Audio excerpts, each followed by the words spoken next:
A very interesting topic. And first of all, let me welcome my panels of very distinguished speakers here.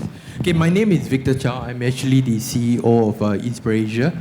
We are actually part of the Russian fund called LifeStreader. LifeStreader has recently relocated to Asia. So we are a $100 million fund that we actually focus on fintech. We only invest in fintech startups. So for the accelerator program, basically it's very simple. We are actually, if we are looking at it from the VC angle, we only invest in Series ABC. So if there's any startups that doesn't fit into the Series ABC investment, we will put them through an accelerator program. So our accelerator program is actually the ECAsia accelerator program. So when any of the startups that graduate from our so-called ECAsia accelerator program, they will actually move into the Series A kind of investment. So we will do a rather selective kind of investment if they have gone through our program. So maybe on my end, maybe on my background, I actually previously was from a Chinese firm. I used to run Huawei Technologies in the cloud computing space. I was the chief operating officer. So I have a very vast industrial background in the China market.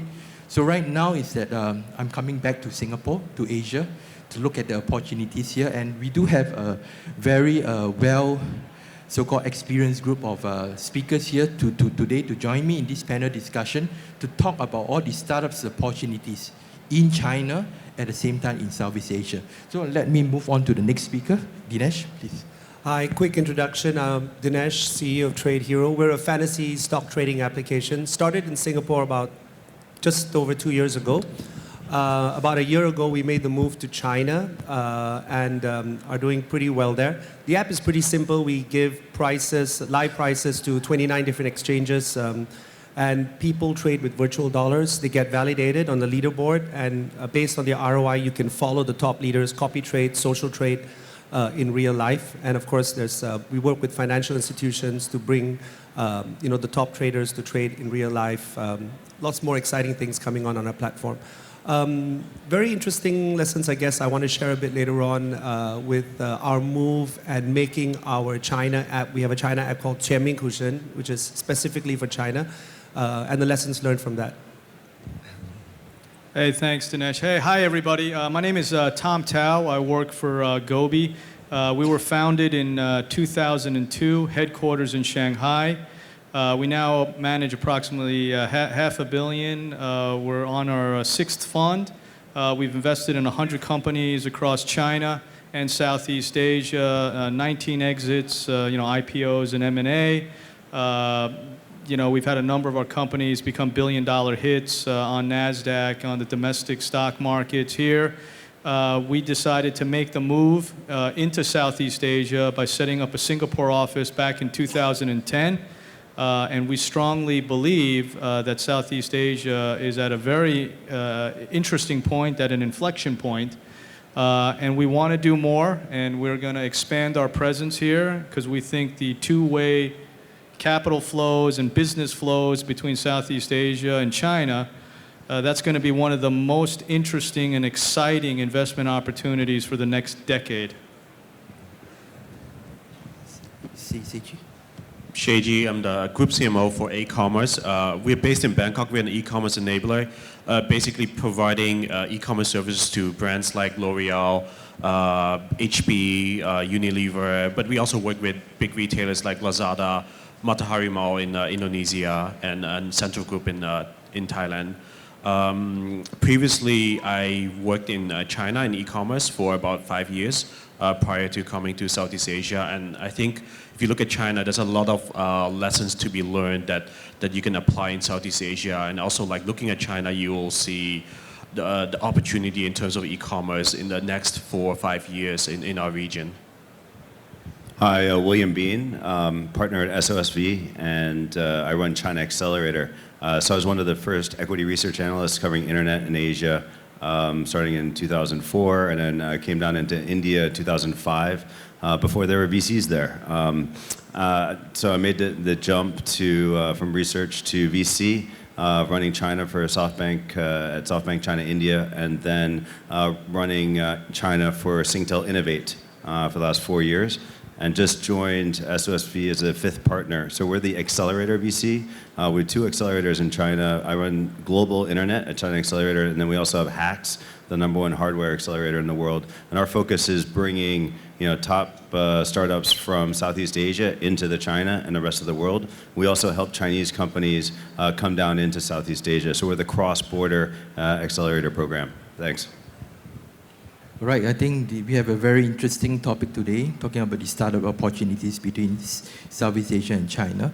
So I think, Dinesh, I think you are one of the most so-called famous startups in Singapore who actually secured a good funding to expand into China. So maybe you can share with us some of your experience, why you decided to go into the Chinese market. First of all, I have to say there was a tremendous leap of faith by our VCs. They were both China-based VCs, KPCB China and IPV. And we were A, not from China, B, we weren't even in China. We were based here, but I guess they recognized a good product and hopefully a good team as well. And then, based on that Series A, which we concluded at the end of 2013, we moved and into China. We had a successful app in terms of, being on the top 10 and #1 finance app on the finance category in different app stores. And we needed to translate that success to China. It's not that easy. So the first thing we did was we just basically translated the app. That turned out to be a huge failure. We had a very supportive board, and basically they said, well, try again.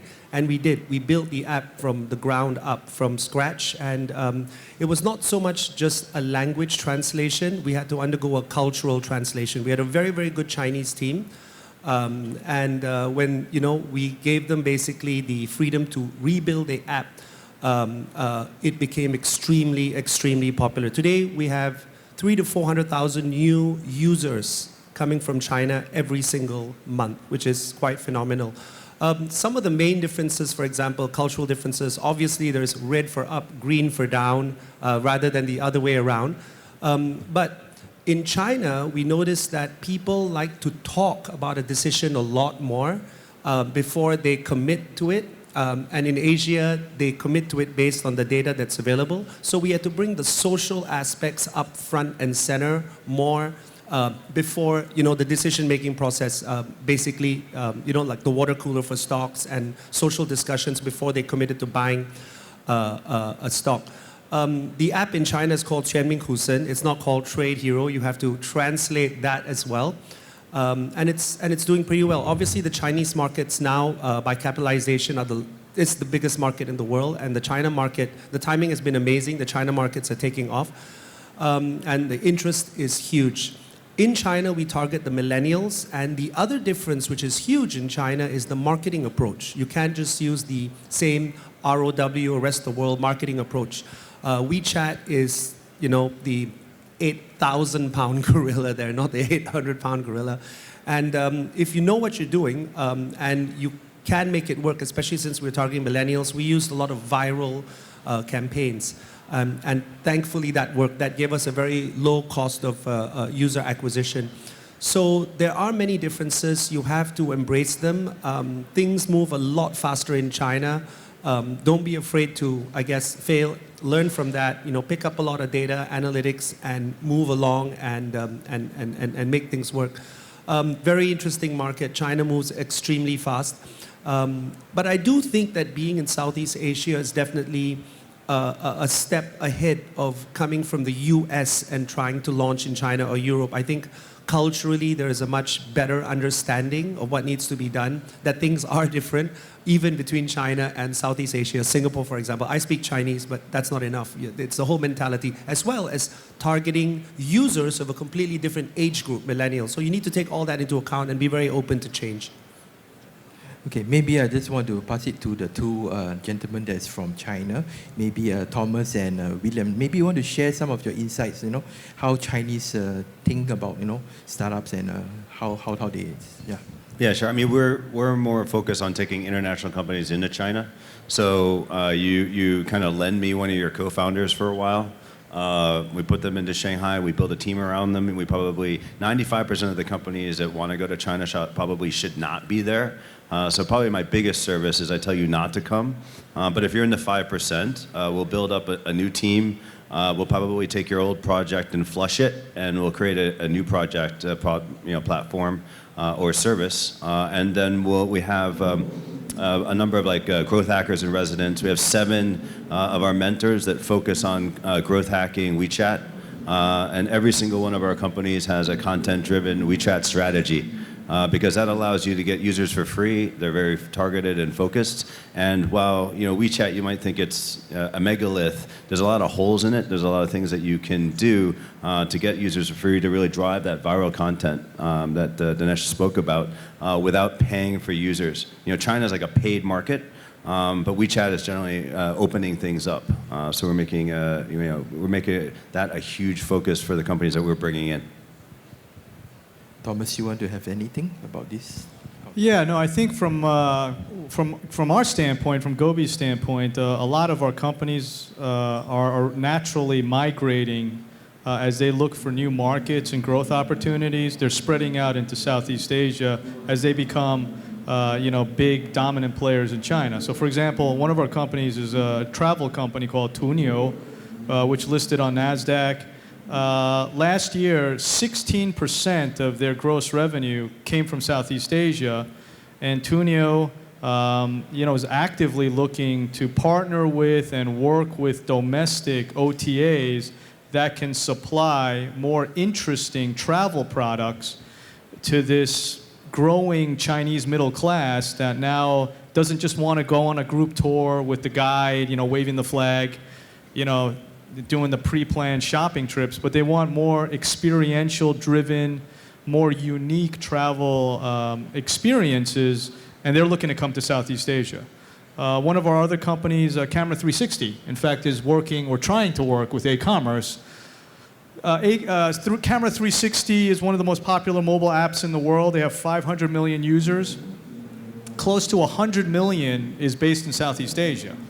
So they just signed a partnership in the Philippines with Smart, and they are actively looking to partner with local players in Southeast Asia because their user growth in Southeast Asia has been completely organic. They haven't spent a dime on marketing. So those are some of the reasons why we're looking at Southeast Asia and some of the opportunities that we're seeing. Yeah, so most of the Chinese look at Southeast Asia as kind of like low-hanging fruit. So they're the #1 mobile-first, mobile-only market in the world. A lot of the mobile innovations coming out of there, and they're very well capitalized. China is one of the most competitive markets in the world, and they're looking at Southeast Asia market entry as an easy way to expand because the local players are generally weak. So that's how they're looking at it, and they don't play fair. So it's going to be an interesting competitive dynamic across Southeast Asia. Maybe before we move on to the next speaker, I just want to mention is that if any of the audience have any questions, can you please use the Pigeonhole apps to post any questions? Then I'll actually direct them to the speakers later. Okay, then the other thing is that what we're going to do right now is that we will move to the other aspect of how these companies from other parts of Asia from China moving to Southeast Asia. So maybe Seiji can actually share some of his experience. Yeah.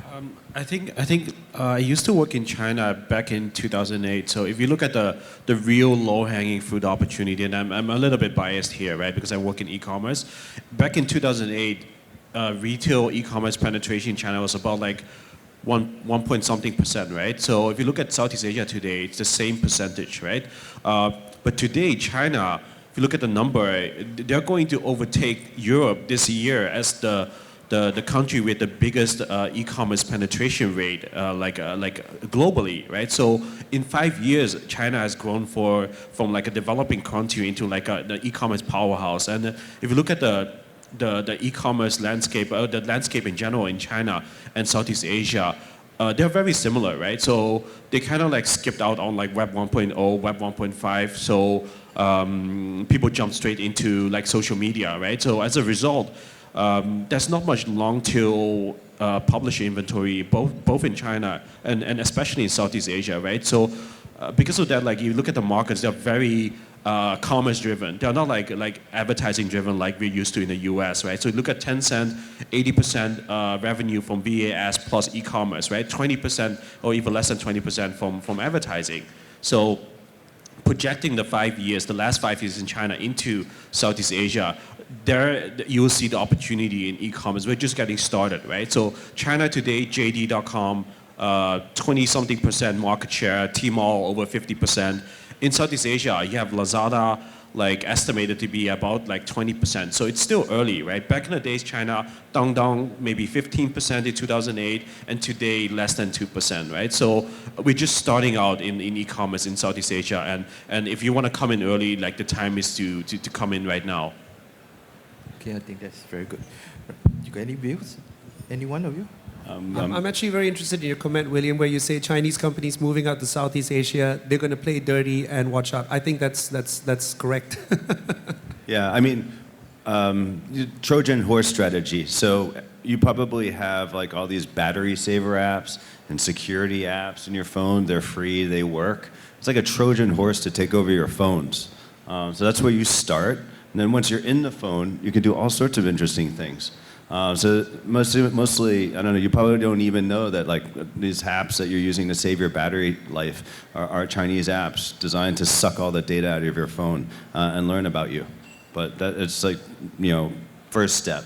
Second step is use that as a cross-promotion platform to spam you with other apps. And then the third step is turning on monetization. And that's market by market across the world. Most people don't know that like a lot of the apps on their phones are coming out of China. Okay. Okay, maybe now we move the angle to the investor point of view.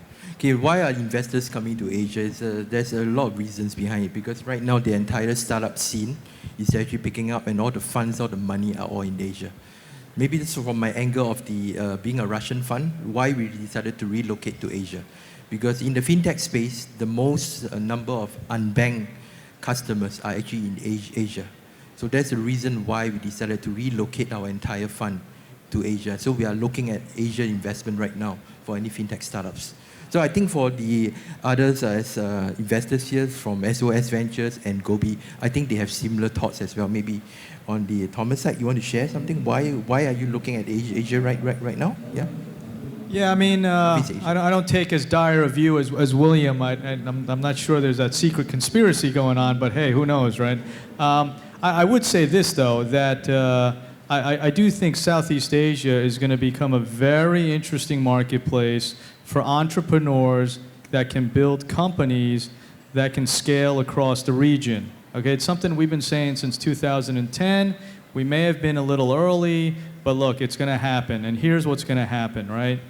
The US tech companies really have challenges getting into China, right? The Chinese companies right now are all trying to go to the US. I think they're going to experience the same challenges that the US companies had coming into China. So that'll take a year, maybe 2 years to play out, right? Eventually, the Chinese companies will start looking as they need to have market growth. They will look south. The US companies will look south. And the Japanese big internet companies, you know, aren't going to get into China because it's so competitive, and they'll look south as well. So if you've built a company that's positioned correctly, you should be at the center of a nice bidding war in a couple of years, and I'd like to be right there with you. So if you've got that company, you know, please look me up. I will be there, or my colleagues. We'd love to come find you and fund you, because that's the opportunity. And that's why we're here. We know most of the big BAT companies. We know they're starting to allocate capital here to Southeast Asia. And it's also the Japanese companies and the US companies. But building a company that can scale and have a sizable digital footprint across the region, and I think you're seeing companies like ECAMerce doing that, those are going to be very, very valuable companies. I always hear people tell me, but Tom, on the flip side, ASEAN, it's so fragmented. There's so many religions, cultures, ethnicities. It's so hard. And my answer to that is precisely because it's hard, that's why those companies are going to become more valuable.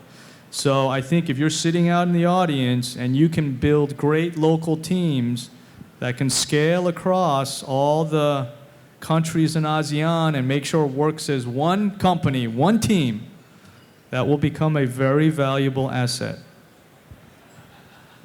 So I don't think it's actually a conspiracy, but it's a very competitive market. So if you study the Xiaomi model, they have a phone and they control everything on that phone.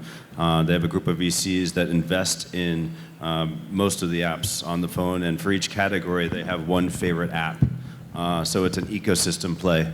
And when they start expanding out of China, you got to assume that they're going to do that. One of our companies took that same model out to the rest of Asia 3 years ago. So if you're going to be, fighting Chinese, you actually probably need Chinese techniques to fight them. And we're trying to be the arms merchant and try and keep things open. We want startups to have a chance to succeed because we're investing in 130 companies a year, and I want to have an open playing field. For China Accelerator, one of our companies, we have about 70 million Androids in Southeast Asia, about 20% of the market in India, and we could do push notification. 15% Indonesia, 10 Malaysia, about 15% of the smartphones in Thailand are under our control. And the key thing is being able to push out across these markets. And that's one of the major reasons why a lot of Chinese companies and Southeast Asian companies are working with China Accelerator.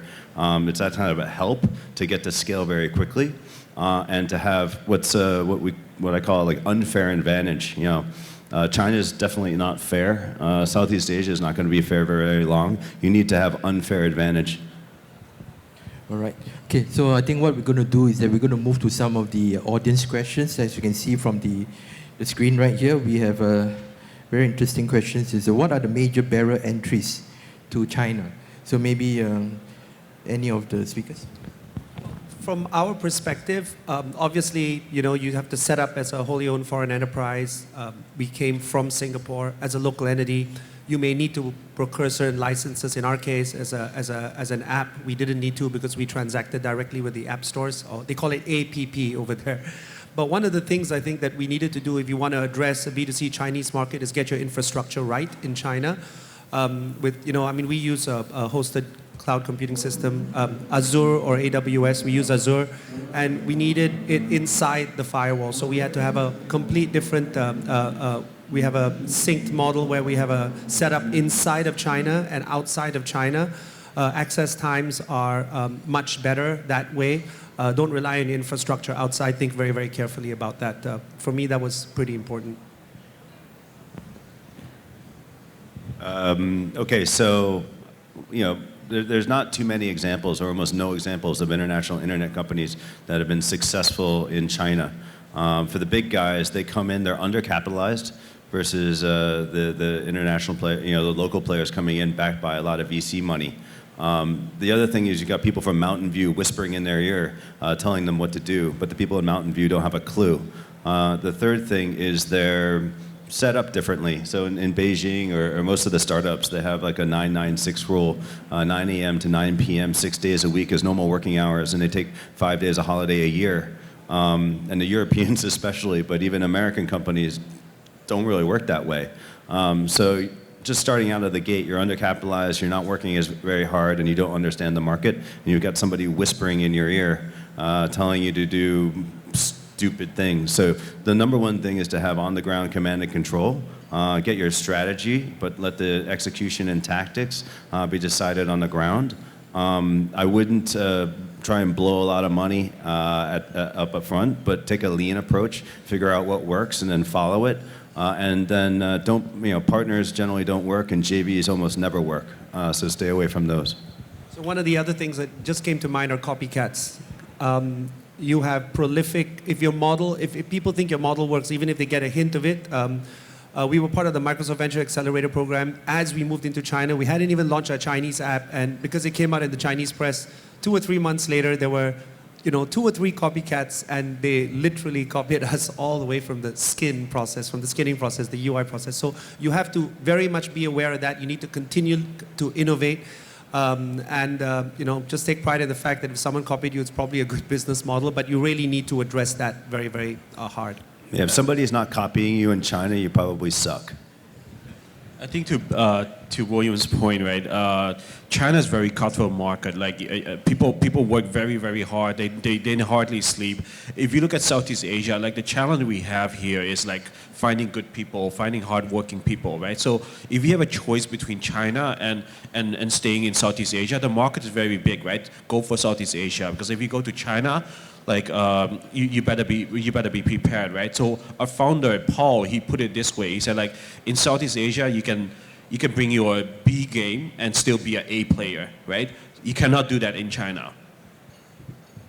Right. There's another few questions I think here is what type of startups are likely to be successful in China? So, is there anyone? So as I took over China Accelerator 7 months ago, and I've been a mentor for a long time, and I rocked up, and we're a bunch of foreigners in China running an English program. We're screwed, okay? So we don't, the locals generally always win. So what's our advantage? Well, generally we have a lot more B2B than consumer. Because generally international players understand B2B better. Most of the purchasers of business services are multinationals, and we can launch in China and then scale across Asia. We're heavy on education, okay? Because Chinese believe that international education is much better than Chinese education, which is generally true. We do focus on media, and then we are heavily focused on e-commerce. And we tie the media to e-commerce. So China is way far ahead of most of the rest of the world in that you can actually buy stuff inside the social network. You can't do that on Facebook. You can't do that on Twitter. As far as I know, you can't do that anywhere except for China. So we're taking media, engaged communities, and then we're selling them lots of things. And that's, in the last 7 months, invested in 15 companies focused on that. So the sort of phase 2 commerce, and you should pay attention to it, because right now most of the e-commerce players in Southeast Asia are like 1.0. It's like a Taobao, Tmall, list of products and a bunch of prices, and lowest price wins. But Tom's point about the experience, China is going for the experience, the lifestyle, and they want unique things, and they want education. And I think that's a trend that Southeast Asia can learn from and roll out. Yeah, I'm just going to add to that. I think, look, the key, if you want to be, I think, just to summarize, I think what everybody's been saying is, if you're going to go to China, it's going to be difficult. You can either choose to do it yourself, and you can pay a lot of tuition fees, but I think what everybody on the panel is saying is, the startups that are going to be successful are the ones that are going to be willing to seek out help and know what you don't know. The guys here on this panel, we've been through it, right? Let's see, I've been sued, and I've sued many people in China, and we've won. Not something that I'd like to go through again, but again, that's where I think if you find the right partner, whether it's Gobi or someone else, that's really the key. Find partners and mentors that can help you navigate what can sometimes be very treacherous waters in China, and vice versa. If you're a Chinese company, I'm sure coming to Southeast Asia isn't the easiest thing. Again, that's why partnerships, open collaboration, recognizing that you don't know everything, I think that's the key to a successful startup. And it's not just in China, it's anywhere. Right, thanks Thomas. Okay, I think there's another very interesting question. Are there opportunities for Southeast Asians or Singaporeans to work in startups company in China? I believe that there's plenty of opportunities, right? To work in startup companies in China, I don't know, William. I wouldn't. You might want to answer that one. For me, I'd rather work with Chinese to work in China. I'll be very blunt about that. Yeah. So if you're focused on the China market, you should probably have China people. The great thing about foreigners in China is they're a great source of low-cost labor. Okay. So because nobody will hire them. It's not so low cost anymore now. It's for foreigners. Yeah, it's pretty low cost. So actually, if you have foreign programmers, foreign designers, they don't speak Chinese, they're basically screwed. But so you can get them at way, way, way below market and what they would get in any other market. So Shanghai So when my grandmother was young, everyone went to Paris. When my father was young, everyone went to New York.